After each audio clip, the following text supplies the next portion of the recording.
that Europeans once used human urine as mouthwash?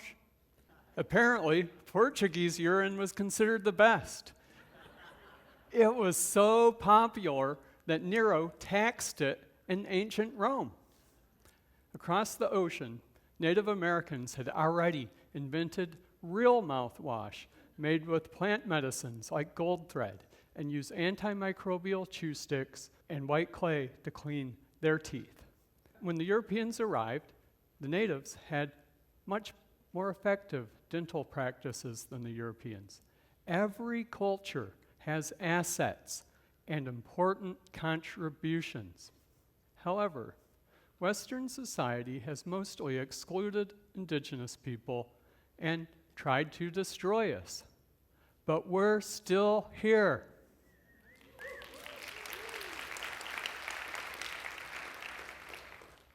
There are about 10 million American Indians and Alaska Natives in the United States. That's about 3% of the US population.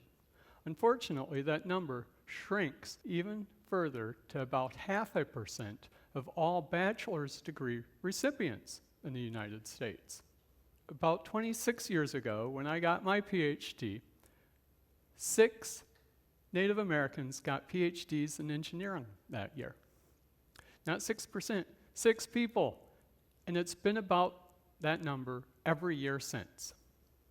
I'm an enrolled citizen of the Delaware Tribe of Indians, and I am the first Native American Dean of Engineering in the country. Talk about an Indian in an unexpected place. How many of you have heard someone say that college isn't worth it anymore? It's expensive. It's disconnected. It doesn't speak to what people actually care about. What if that skepticism is partly right, but the solution has been here for thousands of years already? There are people on this continent who have every reason to distrust the American education system. People who have sustained traditions of learning that are exactly what we need to fix what's missing from higher education. I am here to tell you that the way we fix what's broken in higher education isn't to make it cheaper or faster or transactional, it's to make it wiser. And that wisdom is already here amongst some of the groups that have been most wronged by the education system. To begin to understand why some Native Americans don't trust our education system, it's helpful to learn a few things. You probably know about the genocide and colonization, the genocide and land theft that accompanied colonization. You might know the U.S. broke every treaty it made with natives. You might not know the Declaration of Independence calls us savages. You might not know that Native Americans weren't U.S. citizens until the Indian Citizenship Act passed in 1924, and even then, many natives couldn't vote until after World War II. You might not know the U.S. had a policy of termination and relocation that was focused on destroying tribal sovereignty and forcing assimilation. You might not know that for much of U.S. history, Indian boarding schools were part of that effort to force assimilation. Kill the Indian, save the man was the motto of the founder and superintendent of the Carlisle Indian Industrial School. He wanted to kill everything that was native about natives. This became the model for all of the Indian boarding schools administered by the government. Forcibly take native kids from their parents, ship them off to boarding school to educate them, and force assimilation. They cut children's long hair, beat them if they spoke their languages or practiced their culture, all in a brutal attempt to erase our culture and make us act like the settlers. Sadly, sometimes they literally killed the Indian. This cemetery is on the Carlisle campus. There are over 100 native kids buried there at the school. Abuse and murder of Native children was rampant. As an educator who is trusted with caring for the next generation, I am appalled. As a parent, I can't imagine what that would have been like. I want the world to be better for my daughter and for everyone. Let me be clear. This isn't just about that seventh Native engineer who's not getting a PhD. It's about what we're all missing by not getting that 7th or 700th Indigenous engineer. What we're all failing to learn by not tapping into Indigenous wisdom. Here are just a few of many things that Western society can learn from Indigenous culture. Western science has often focused on isolation as a way to study things, whereas Indigenous approaches focus on relationships.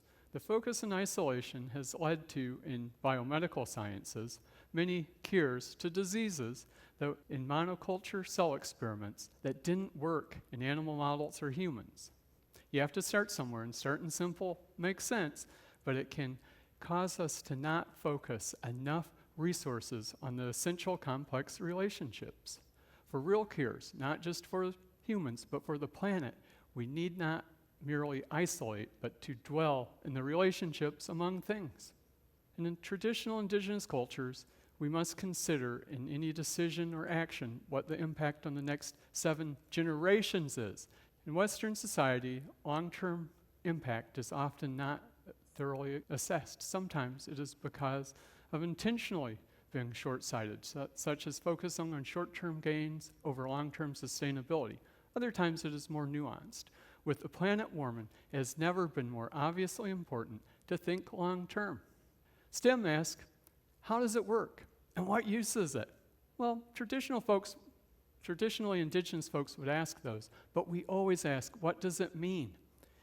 In traditional Indigenous views, the world isn't here for us to consume it. We're part of it. Humans and everything in the universe are related, and we learn from our relatives and we treat our relatives with respect. Every being has its own story and its own unique gifts. We need to use those gifts well. In the 1930s, German engineers figured out how to build advanced tanks, but not enough of them sufficiently considered what those tanks were for.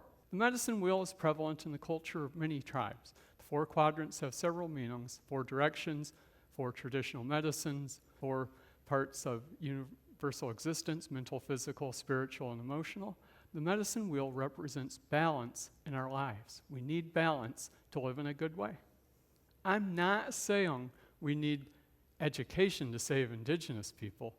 I'm saying we need Indigenous wisdom to make the world better.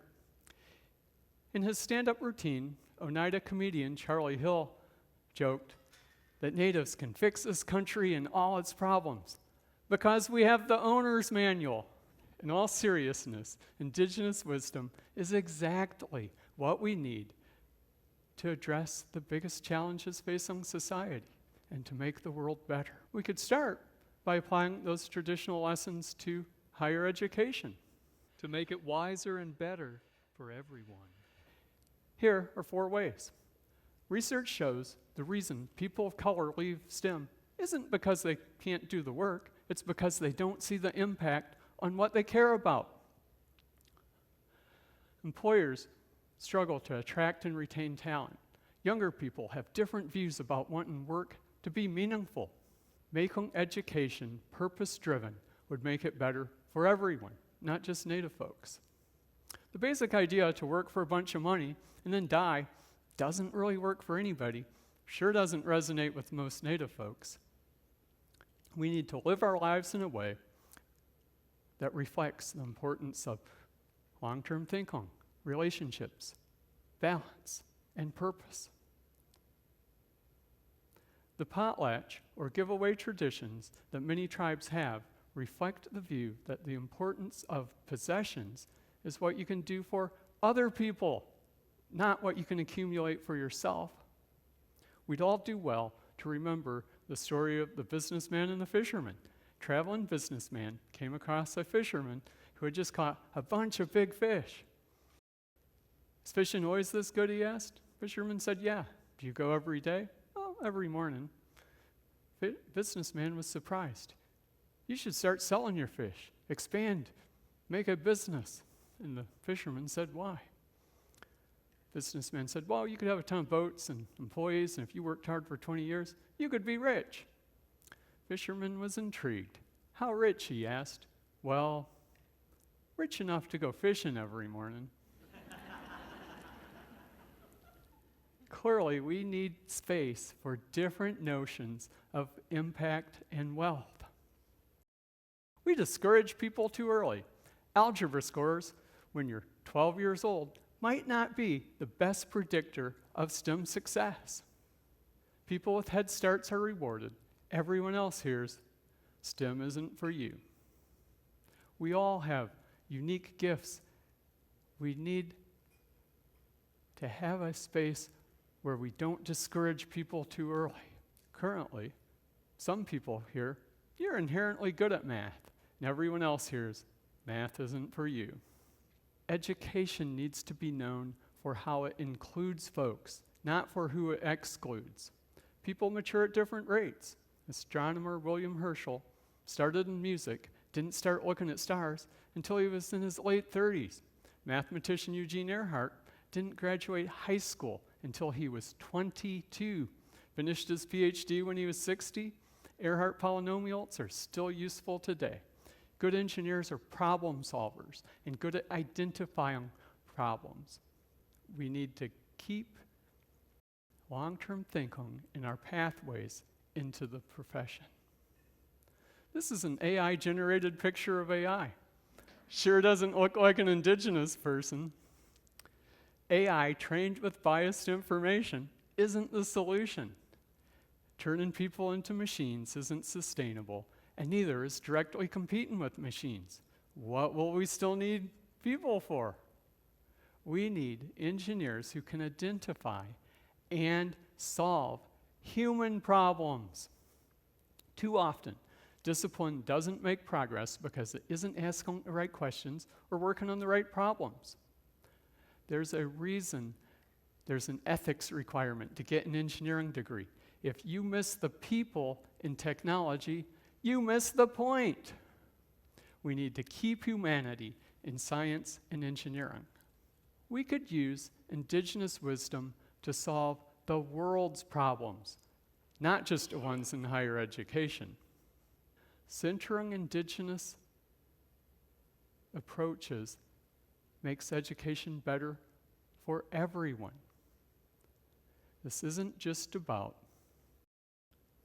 more Native faculty and students, although that's a good outcome. It isn't about appropriation. Natives are integral to this transformation. It's about systemic change that makes education better. And making education better, making technology better, can make the world better. Not just for my daughter, but for everyone. We don't need education to save indigenous people. We need indigenous wisdom to save the planet.